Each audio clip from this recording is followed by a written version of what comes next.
نحمده ونصلي على رسوله الكريم اما بعد فاعوذ باللہ من الشیطان الرجیم بسم اللہ الرحمن الرحیم۔ کل کا ہمارا درس جو تھا وہ اخلاص نیت کے بارے میں تھا کہ اعمال کا دار و مدار نیت پر ہے۔ تو اسی سلسلے میں قرآن مجید میں دو آدمیوں کی مثال دی گئی ہے۔ اللہ رب العزت نے دو آدمیوں کی مثال دی ہے کہ ایک وہ جو اخلاص کے ساتھ کام کرتا ہے، اخلاص کے ساتھ اپنا مال خیر کے کاموں میں خرچ کرتا ہے، اور دوسرا وہ آدمی جو اپنا مال یتیموں، غریبوں اور مسکین اور حاجت مندوں میں خرچ کرتا ہے، لیکن اس کی مثال، اس کی جو نیت ہے وہ اخلاص کی نہیں ہے۔ تو اسی بارے میں قرآن مجید میں اللہ رب العزت نے ذکر کیا ہے کہ بظاہر ان دونوں میں فرق بھی نہیں کر سکتے، لیکن قرآن مجید میں ان دونوں کے درمیان فرق کیا گیا ہے کہ اعوذ باللہ من الشیطان الرجیم بسم اللہ الرحمن الرحیم کالذی ينفق مالہ رئاء الناس ولا یؤمن باللہ والیوم الآخر فمثله كمثل صفوان عليه تراب فأصابه وابل فتركه صلدا لا يقدرون على شيء مما كسبوا والله لا يهدي القوم الكافرين۔ کہ اس شخص کی طرح جو اپنا مال لوگوں کے دکھاوے کے لیے خرچ کرتا ہے اور اللہ اور آخرت کے دن پر ایمان نہیں رکھتا، تو اس کی مثال بالکل ایسی ہی ہے جیسے پتھر کی ایک چٹان ہو جس پر کچھ مٹی آ گئی ہو اور اس پر کچھ سبزہ جم آئے، پھر اس پر زوروں کی بارش کرے جو اس کو بالکل صاف کر دے۔ تو ایسے ریاکار لوگ اپنی کمائی کا کچھ بھی پھل نہ لے سکیں گے، اور ان منکر لوگوں کو اللہ اپنی ہدایت اور اس کے میٹھے پھل سے محروم ہی رکھے گا۔ دوسرے آدمی کی مثال وَمَثَلُ الَّذِينَ يُنْفِقُونَ أَمْوَالَهُمُ ابْتِغَاءَ مَرْضَاتِ اللَّهِ وَتَثْبِيتًا مِّنْ أَنفُسِهِمْ كَمَثَلِ جَنَّةٍ بِرَبْوَةٍ أَصْابَهَا وَابِلٌ فَآتَتْ أُكُلَهَا ضِعْفَيْنِ۔ اور ان لوگوں کی مثال جو محض اللہ کی رضا جوئی کے لیے اور اپنے نفسوں کو ایثار اور انفاق اور راہ خدا میں قربانی کا خوگر بنانے کے لیے اپنے مال اللہ کی راہ میں خرچ کرتے ہیں، اور اس پھولنے پھلنے والے باغ کی سی ہے جو ٹیکری پر واقع ہو، اس پر جب زوروں کی بارش ہو تو دگنا چگنا پھل لائے۔ تو اب اگرچہ ان دونوں نے بظاہر یکساں طور پر اپنا مال غریبوں، مسکین اور حاجت مندوں پر خرچ کیا ہے، یعنی پہلا آدمی بھی اپنا مال لوگوں کے اوپر خرچ کرتا ہے، اور دوسرا آدمی بھی لوگوں کے اوپر، غریبوں، مسکینوں اور یتیموں اور حاجت مندوں کے اوپر اپنا مال خرچ کرتا ہے، مگر یہاں سوچنے والی بات یہ ہے کہ ایک کی نیت تو ریاکاری اور دکھلاوے کی ہے،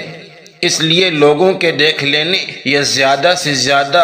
ان کی وقتی داد و تحسین کے سوا اس کو کچھ حاصل نہ ہوا، کیونکہ اس کی غرض اس خرچ کرنے سے اس کے سوا کچھ اور ہی نہیں تھی، کہ اس کی غرض یہ تھی کہ میں مال خرچ کروں اور لوگ مجھے بہت بڑا جو ہے وہ سخی کہیں اور بہت بڑا اللہ کی راہ میں مال خرچ کرنے والا کہیں۔ لیکن دوسرے نے چونکہ ایثار اور انفاق سے اللہ کی رضا مندی اور اس کا فضل و کرم چاہا تھا،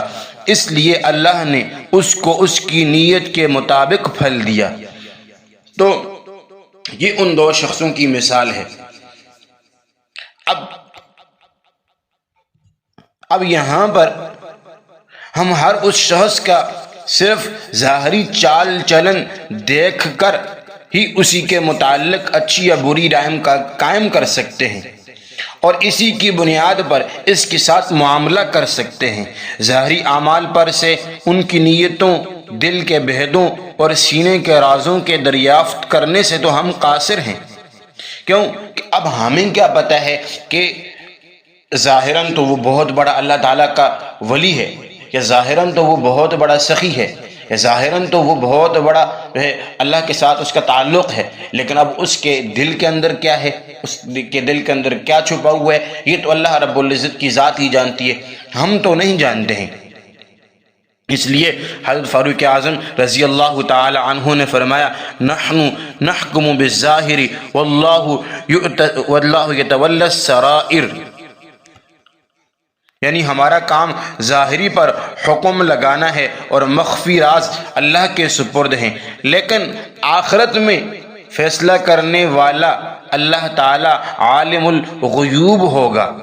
وہاں اس کا فیصلہ نیتوں اور دل کے ارادوں کے لحاظ سے ہوگا۔ اس لیے حدیث پاک میں نبی صلی اللہ علیہ وآلہ وسلم نے فرمایا کہ آخرت میں قیامت والے دن انسان کو اس کی نیتوں کے مطابق اٹھایا جائے گا۔ گویا احکام کے بارے میں جس طرح یہاں ظاہری اعمال اصل ہیں اور کسی کی نیت پر یہاں کوئی فیصلہ نہیں کیا جا سکتا، اسی طرح وہاں اس کے برعکس معاملہ ہوگا کہ وہاں نیتوں پر فیصلہ ہوگا اور ظاہری اعمال کو ان کا تابع کیا جائے گا۔ اب آخر میں اس حدیث کی اہمیت ہے، خصوصی اہمیت ہے کہ اس حدیث کو ائمہ اکرام نے یہ کہا کہ اسلام کا 1/3 حصہ اس حدیث میں آ گیا ہے، اور واقعہ یہ ہے کہ چونکہ ان ائمہ نے فرمایا جو ہے وہ مبالغہ نہیں ہے بلکہ عین حقیقت ہے۔ کیوں کہ اصولی طور پر اسلام کے صرف 3 شعبے ہیں، اعمال، اخلاص اور ایمان۔ چونکہ حدیث کے اخلاص کے پورے شعبے پر حاوی ہے، اس لیے کہا جاتا ہے کہ اسلام کا 1/3 حصہ اس میں آ گیا ہے۔ اور پھر اخلاص وہ چیز ہے کہ جس کی ضرورت ہر کام میں، ہر قدم پر، اور خاص کر جب بندہ کوئی اچھا سلسلہ شروع کرے، خواہ وہ علمی ہو یا عملی ہو، تو وہ اس کا حاجت مند ہوتا ہے، اور رسول اللہ صلی اللہ علیہ وآلہ وسلم کا یہ ارشاد اس کے سامنے ہو۔ اس لیے بعض اکابر اور محدثین نے تو اپنی کتابوں کو لکھنے کا